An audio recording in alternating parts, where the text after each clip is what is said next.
Greetings, everybody. This is Rich. I'm happy to be back here on Rich Talk. And so, just before I go do my midday workout, I just wanted to share some perspective with you. So today we're going to be talking about creating a winning attitude. Like, what does it mean to have a winning attitude?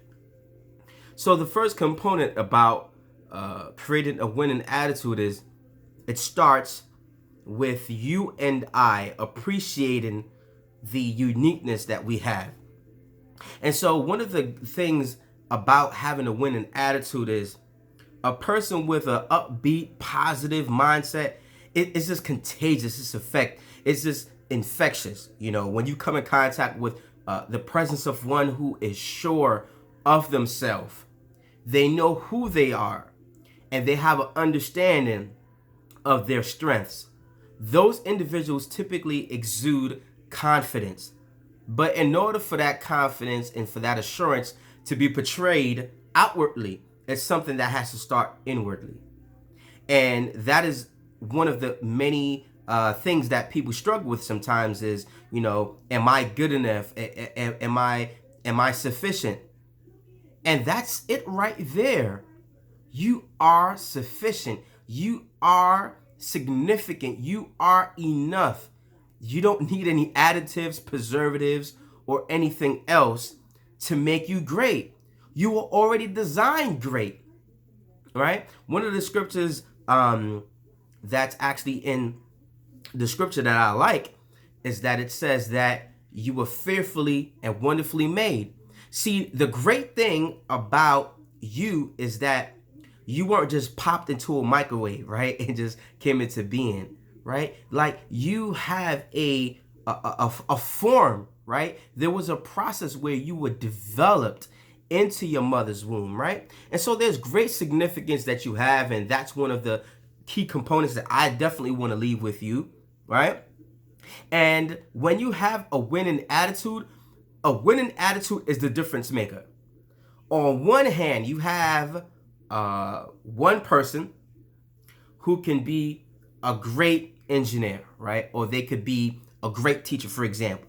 They understand the textbook, they have the knowledge to do what they need to do. But on one hand, you may have a teacher or engineer who may be entry level in their vocation, right? However, they have a great outlook on life because they literally believe that they're awesome. Like they believe they're awesome.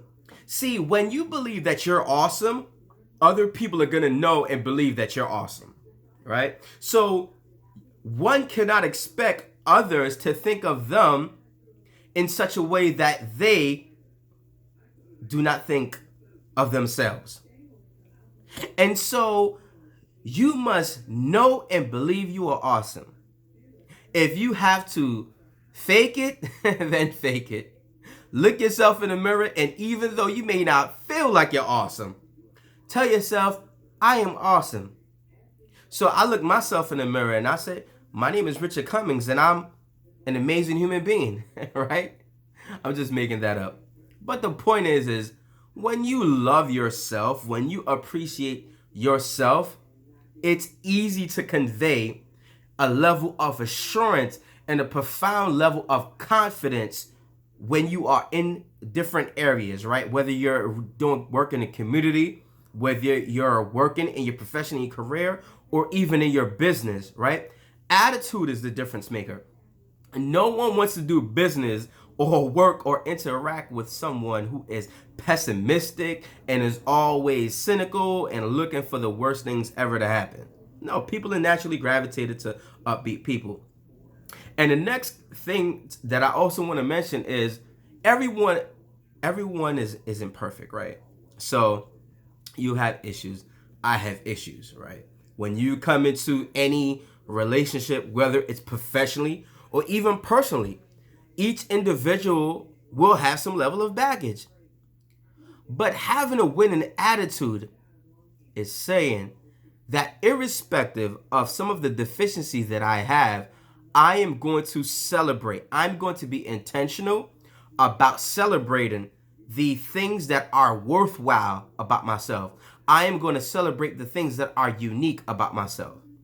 So, in comparing myself to some of the individuals in my family, I thought that I was deficient because some of the individuals that I grew up with and that are in my family, they are a little bit more aggressive and a little bit more, you know, vivacious. And so I'm not like that, right? I'm a very kind individual. For those who actually know me in my personal life, they'll know that I'm very kind, and I'm very easygoing, right?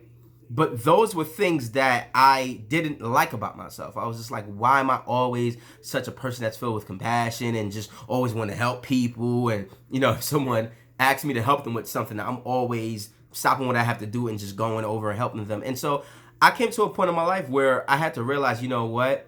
This is me. This is the person that I was created to be. God made me a person who cares about people, right? Someone who's very compassionate, like I'm very moved. I'll come in contact with someone and I'll be willing to do whatever I'm able to do necessarily or even financially even help that person. And that's just how I am, right? But I had to appreciate that that's how I am.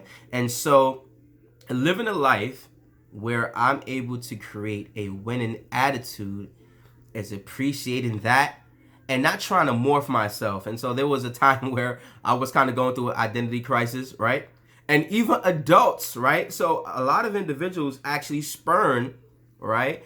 And sometimes are very critical of teenagers and young people. But adults are some of the most challenging people when it comes to like their own identity, right? Like they struggle with who they believe they are and who they think of, who they believe other people think about them, right?